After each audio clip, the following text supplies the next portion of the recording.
여러분 안녕하세요. 네, 추운 날씨 가운데 평안하셨는지요? 우리 날씨가 춥지만 그 안에서도 하나님을 향한 뜨거운 마음을 잃지 않고 하늘까지 향해 가는 우리 모두가 되기를 간절히 기원합니다. 오늘은 소금으로 맛을 냄이라는 제목으로 함께 은혜를 나누길 원합니다. 골로새서 4장 5절 6절의 말씀으로 함께 말씀을 통해 나누도록 하겠습니다. 골로새서 4장 5절 6절 제가 봉독해 올릴 때에 눈으로 따라 읽어주시기 바랍니다. 골로새서 4장 5절과 6절에 있는 말씀입니다. 외인에게 대해서는 지혜로 행하여 세월을 아끼라. 너희 말을 항상 은혜 가운데서 소금으로 맛을 냄과 같이 하라. 그리하면 각 사람에게 마땅히 대답할 것을 알리라. 아멘. 지난주 우리는 기도의 삶에 대해서 말씀을 나누었었습니다. 실제로 바울이 그리스도인들에게 권면하는 기도의 삶이란 습관적인 기도의 삶이 아니라 열렬히 성령을 구하는 기도의 삶이었습니다. 그리고 기도는 하나님의 나라를 위해 그리고 하나님의 음성을 듣기 위한 기도가 되어야 한다를 함께 나누었었죠. 하나님의 나라가 이 땅 위에 임하기 위해서는 우리는 어떤 삶을 살아야 할까요? 그것은 바로 소금으로 맛을 낸 것처럼 이 땅 위에 그 소금이 되어 많은 사람들에게 맛을 전해야 하는 것이죠. 바울의 삶이 기도의 삶이었지만 그는 기도에서 멈춘 것이 아니라 그 기도를 실행시키던 사람이었습니다.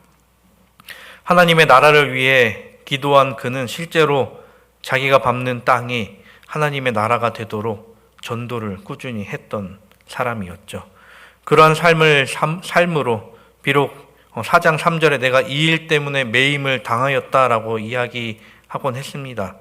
하지만 그는 자신이 매임을 당하는 일보다 전도할 문이 열렸을 때 그리스도의 비밀을 나타내는 일을 더 귀히 여겼던 사람이었죠.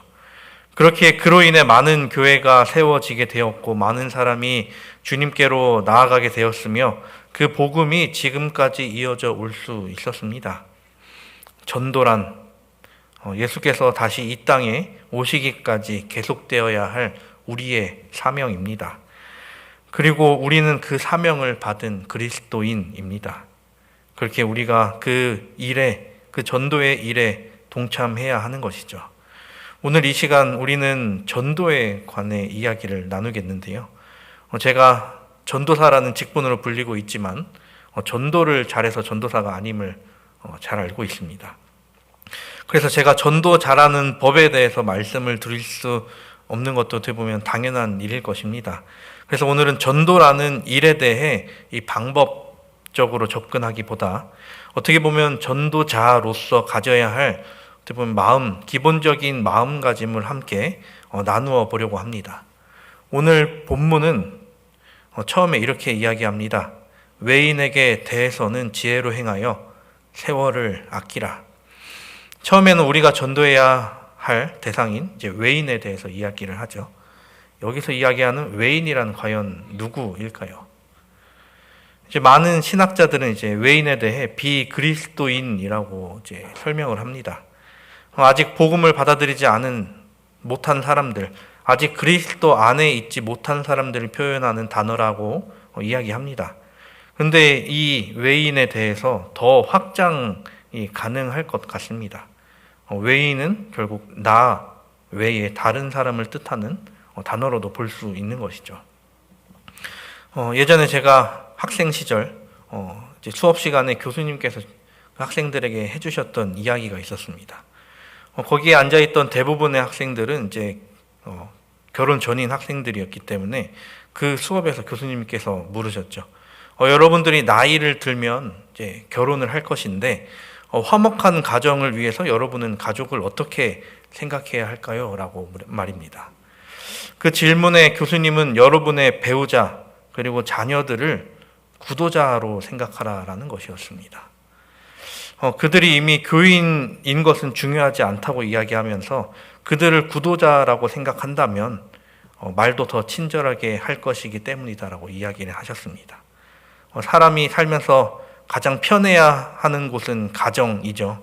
하지만 편하다와 무신경하다는 다른 것일 겁니다.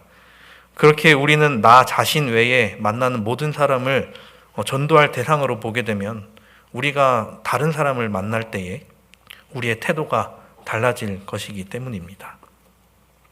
그렇다면 이 외인의 범위를 나 외에 보다 더 확장시켜 보겠습니다.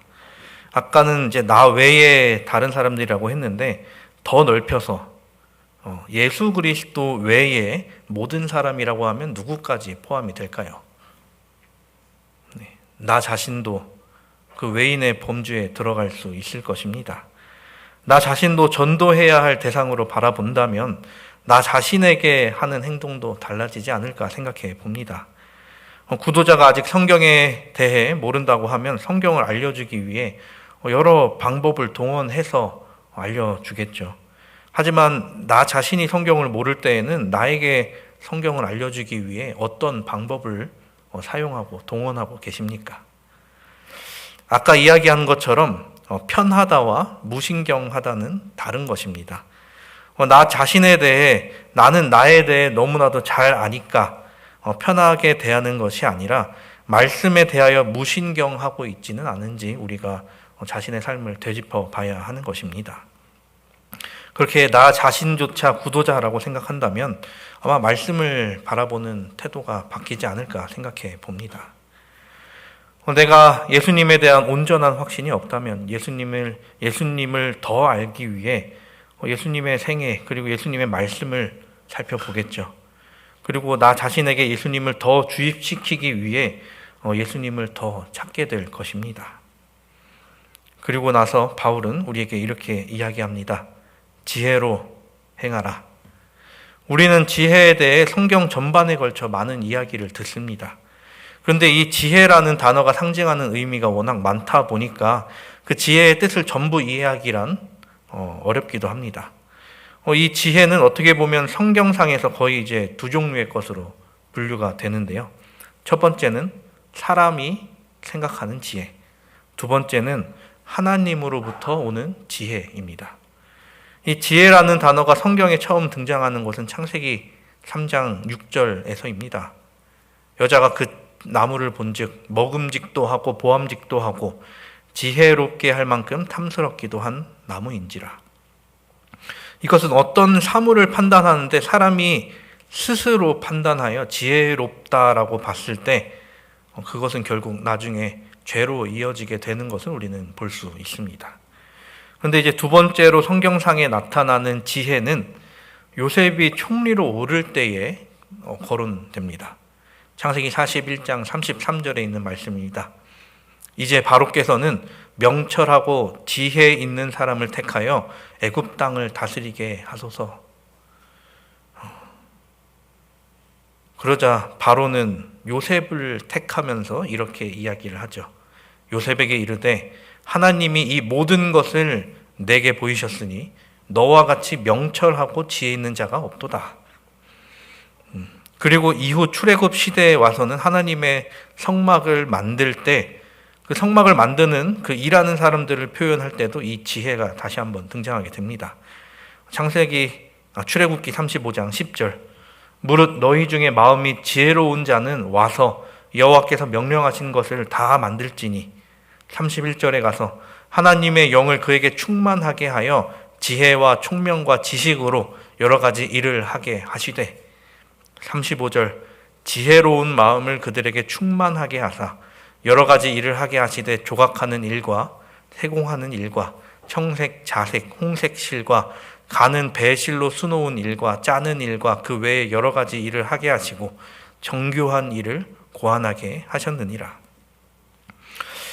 과연 하나님으로부터 오는 지혜란 무엇일까요? 구약에서는 이제 지혜 문학서로 불리우는 욥기, 시편, 잠언, 전도서 등에서 이 지혜에 관한 메시지가 아주 많이 적혀 있습니다. 다윗은 그의 시에 이렇게 노래하죠. 시편 111편 10절에 여호와를 경외함이 지혜의 근본이라. 그의 계명을 지키는 자는 다 훌륭한 지각을 가진 자이니 여호와를 찬양함이 영원히 계속되리로다. 또 이후에 지혜의 왕이라고 불리우는 솔로몬도 이렇게 이야기합니다. 여호와를 경외하는 것이 지혜의 근본이요 거룩하신 자를 아는 것이 명철이니라. 이 지혜에 관해서는 신약에 와서도 달라지지 않습니다. 그리고 바울이 적는 이 골로새서에서도 같은 의미로 전하고 있죠. 그는 오늘 본문과 같은 책 골로새서 1장에 이 지혜에 관해 이야기를 합니다.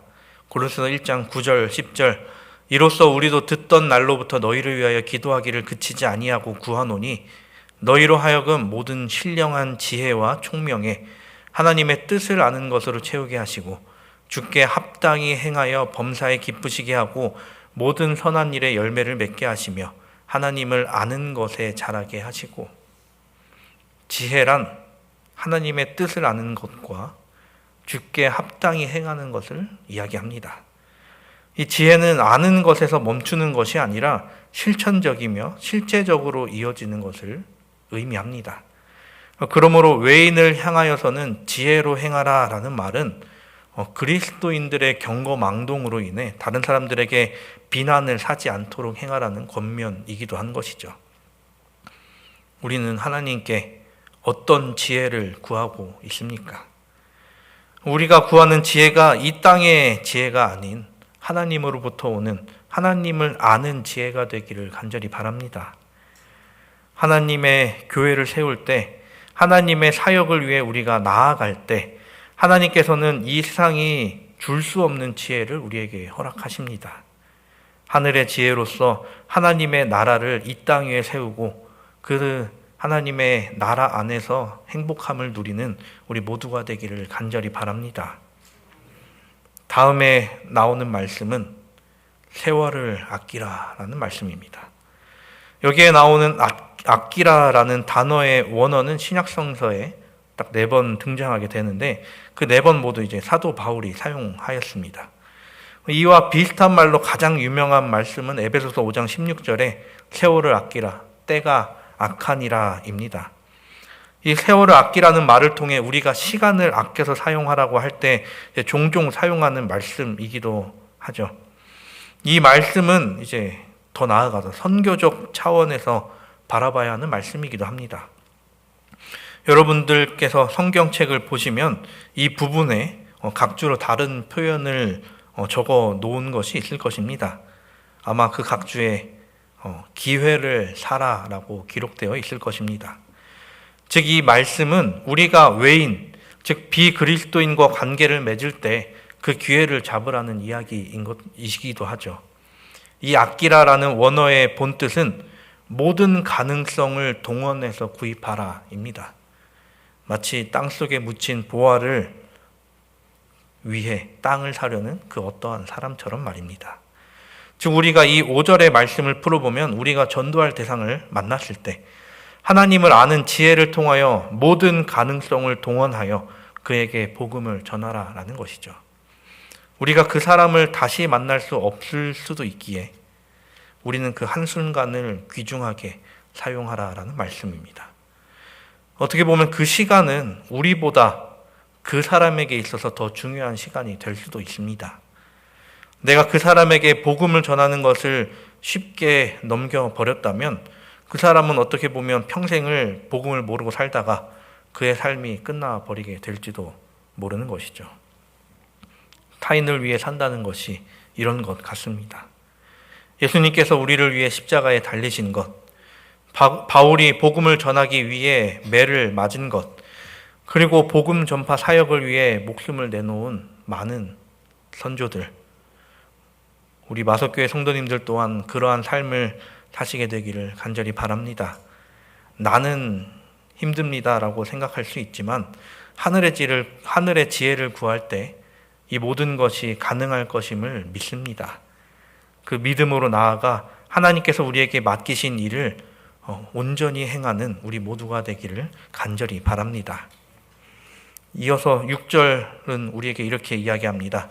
너희 말을 항상 은혜 가운데서 소금으로 맛을 냄과 같이 하라. 그리하면 각 사람에게 마땅히 대답할 것을 알리라. 바울은 본 절에서 골로새 교인들 그리고 나아가 그리스도인들의 언어 습관에 대해 권면하고 있음을 우리가 볼 수 있습니다. 이제 말에 관한 말씀은 골로새서 3장을 보면 또 나타나 있긴 한데요. 그때는 어떻게 보면 여기 3장에 나타나는 말씀은 언어 습관과 관련된 내용이 적혀 있는데, 오늘은 어떻게 보면 좀 더 다른 사람에게 선교적인 관점에서 언어 습관으로 나타나 있는 말씀이기도 합니다. 그리고 더 봐야 하는 말이 있다면, 이 말씀에서 이야기하는 이 말이라는 단어의 원어는 로고스라는 것입니다. 이 로고스라는 단어는 매우 철학적이며 또 신학적인 단어로 사용되는데요. 이때 사용된 로고스는 좀 더 실제적인 사람의 모습을 나타내는 것으로 우리가 이해할 수 있습니다. 우리에게 말이란 무엇입니까? 그리고 이 세상에 말이 필요한 이유는 무엇일까요? 이 말이란 우리 눈에 직접적으로 보이지 않지만 실제적으로는 존재하는 것을 우리는 잘 알고 있습니다. 이 세상의 모든 만물은 말로써 창조되었습니다. 하나님의 입에서 흘러나오는 그 말씀으로 천지가 창조되었죠. 사람도 하나님께서는 흙으로 빚으셨지만 생명이 되게 하신 것은 결국 하나님의 입에서 나온 그 숨을 불어 넣어 주셨기 때문에 사람이 산 존재가 되었습니다. 사람이 창조될 때 하나님께서는 어떤 계획을 가지고 창조하셨습니까? 우리가 잘 아는 말씀 창세기 1장 26절 27절입니다.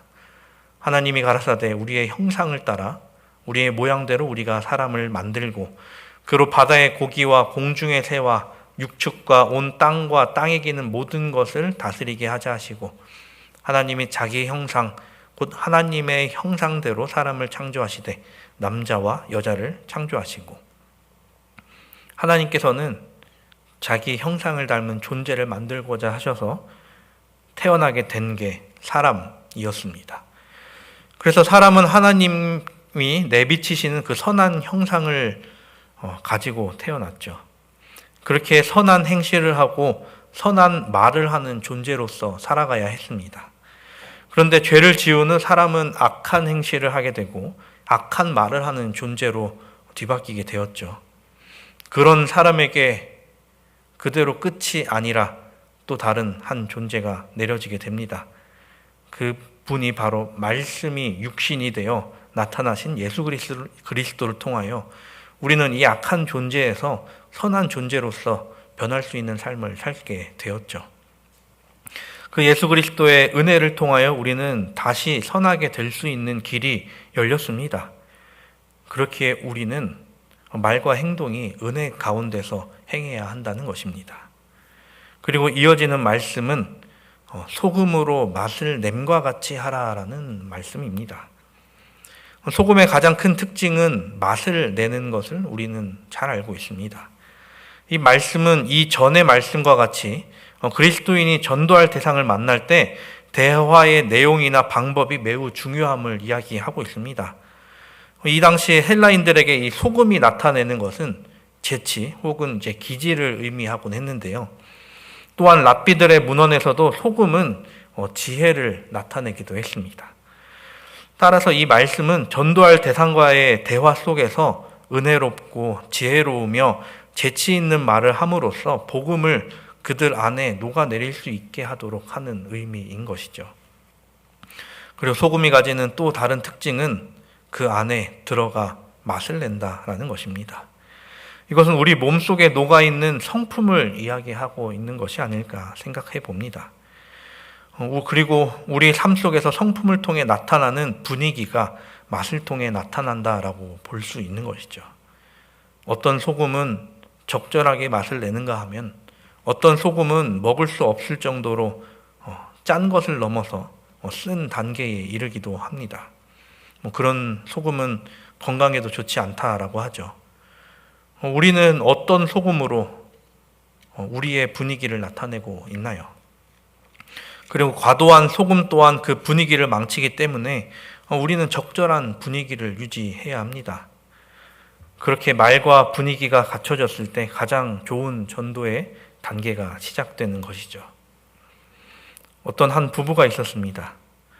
그런데 그 부부는 이유 모를 불화에 빠져 있었던 것이죠. 그래서 그 부부는 우리는 왜 이렇게 행복하지 못할까라는 생각으로 그들이 가진 문제를 진단해 보기 시작했습니다. 그 이유는 불화의 시작은 어떻게 보면 굉장히 작은 데서부터 시작되었다는 것이었습니다. 이제 부부가 치킨을 한 마리 시켰는데 서로 좋아하는 부위가 달랐던 것이었습니다. 남편은 닭가슴살을 좋아하고 아내는 닭다리살을 좋아했었습니다. 근데 남편은 이제 생각을 하죠. 나는 닭가슴살이 맛있다고 생각을 하니까 그것은 아내를 주고 내가 맛없다고 생각하는 걸 먹어야겠다. 그래서 배달이 오자마자 닭다리를 먹고 아내를 위해 닭가슴살을 남겨두었던 것이죠. 근데 아내는 생각했다고 합니다. 나 닭다리 되게 좋아하는데 나는 이 퍽퍽한 가슴살을 좋아하지 않는데 왜 남편 나에게 이것만 줄까? 나중에는 그런 시간이 계속 되었던 것이죠. 남편은 닭다리살을 좋아하니까 그것을 주고 닭가슴살을 나눠 가지면서 그렇게 몇 년을 살다가 결국은 아내가 폭발을 해서 어떻게 닭다리를 먼저 그렇게 혼자 먹을 수 있냐고, 나도 닭다리를 좋아한다라고 이야기를 하면서 서로 싸우기 시작했다는 것이었습니다. 그러자 남편은 나는 닭다리가 싫고 닭가슴살이 좋은데 너도 닭가슴살을 먹지 않았느냐라고 하는 것이었죠. 서로 안 좋아하는 것을 먹으면서 불행한 삶을 살고 있었던 것입니다. 이렇게 어떻게 보면 남을 생각하지 않고 남을 생각을 했지만 자신의 생각으로 남을 생각했을 때 그렇게 서로 같이 살 수 없다라고 생각하게 되었던 것이었습니다. 서로가 대화를 하지 않은 채 상대를 존중하지 않은 자신만의 과도한 친절이 낳은 결과였다라고 합니다. 우리가 누군가에게 복음을 전하는 상황의 내가 원하는 상황, 내가 전하고 싶은 사람만 있는 것은 아닐 것입니다. 그러한 상황 가운데 우리가 메시지를 전할 가장 좋은 방법은 우리가 실제로 살았던 삶을 통해 녹아있는 그 성품을 보여주는 것이 아닐까 생각해 봅니다. 실제로 예수님께서도 공생의 시절 어떻게 보면 그리스도인의 품성의 완성을 보여주셨습니다. 실제적으로 온유하셨으며 자비로우셨으며 하늘의 사랑을 실천하셨습니다. 그런 이유로 예수님을 따르는 많은 사람이 예수님의 말씀을 듣고 모여들었죠. 그런데 그들이 그 말씀을 들은 모두가 예수님의 제자가 되었는가 하면, 예수님의 작은 예수가 되었는가 하면 그러지 못했습니다.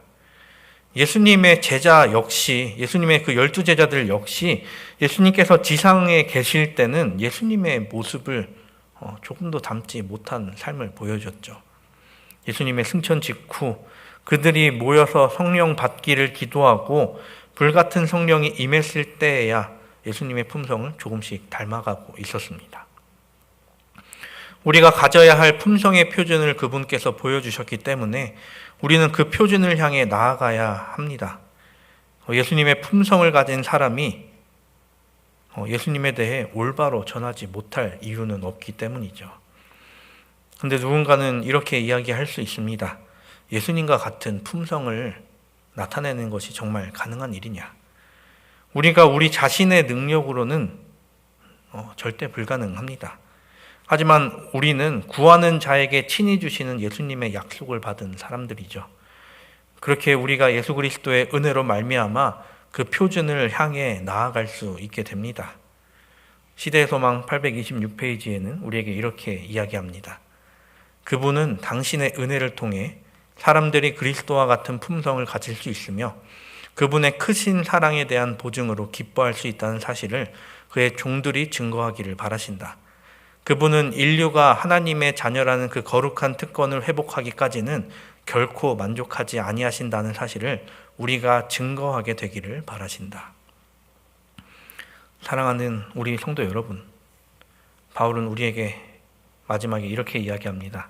그리하면 각 사람에게 마땅히 대답할 것을 알리라. 우리가 하나님으로부터 지혜를 받고 우리의 말이 그 지혜로 무장했을 때 우리가 마땅히 그리스도의 복음을 전할 수 있을 것입니다. 전도를 위해 우리에게 필요한 것은 아름다운 외모나 뛰어난 언변이 아닐 것입니다. 그리스도인들이 예수를 전하는 데 필요한 것은 하늘에서 내려온 지혜와 그로 인해 흘러나오는 선한 말과 그리스도를 닮은 우리의 품성이기 때문이죠. 실제로 신학과 동기들끼리 모여서 이야기하다 보면 누군가는 이야기를 합니다. 말은 잘하네. 전도사하면서 목사하면서 느는 거는 말뿐이냐라고 이야기를 합니다. 실제로 말을 많이 하다 보면 어떻게 보면 기술이 늘 때가 많죠. 이런 기술들은 사람을 끌어모을 수는 있으나 영혼을 인도할 때는 말 기술보다는 그에게서 전해지는 마음 그리고 그리스도의 향기가 필요합니다. 미라클 전도단을 통해 인도되는 분을 보면 우리 성도님들의 따뜻한 마음 때문에 교회로 인도되는 것을 볼 수 있습니다. 이어서 노방전도를 꾸준히 해오신 분들의 그 권면과 간증이 또 많은 사람들을 감동케 하죠. 실제로 그분들이 그러한 삶을 자신의 삶 속에서 그리스도의 향기를 품으며 살기 때문에, 그리고 성령이 그 안에 함께하기 때문에 이 모든 것이 가능한 것이겠죠. 우리의 삶 또한 하나님과 동행하는 삶을 통해 사람들에게 전도하는 그러한 우리가 되기를 간절히 바랍니다. 증언보감 1권 531페이지에는 이야기합니다. 그대들의 품행에 그리스도인 예의와 참된 고결이 충만하게 하라. 하나님의 평안이 마음속을 지배하면 그 능력은 그대들의 마음을 강화시킬 뿐 아니라 부드럽게 하고 그대들은 그리스도와 살아있는 대표자가 될 것이다. 교회 증언 3권에는 이렇게 이야기합니다. 이 마지막 시대에 진리와 의보다도 과오와 죄가 더욱 쉽게 받아들여진다. 지금 그리스도의 십자가의 군사들은 그리스도인 갑옷을 입고 세상에 범람하는 도덕적 흑암을 물리쳐야 한다. 우리가 그리스도로 옷 입은 것은 한 장의 천을 걸친 것이 아니라 죄와 싸울 수 있는 무장을 한 것입니다. 그 무장으로 사람을 공격하는 것이 아니라 죄와 싸워 이겨야 하는 것이죠. 우리 한 사람이 그리스도를 대표하는 대표자로서 그에 합당한 삶을 살게 되기를 간절히 바랍니다. 그리고 우리의 입에서 그리스도를 향한 찬양이 언제나 흘러넘쳐 그것으로 그리스도를 다른 사람에게 전파하는 삶을 살게 되는 우리가 되기를 간절히 바랍니다.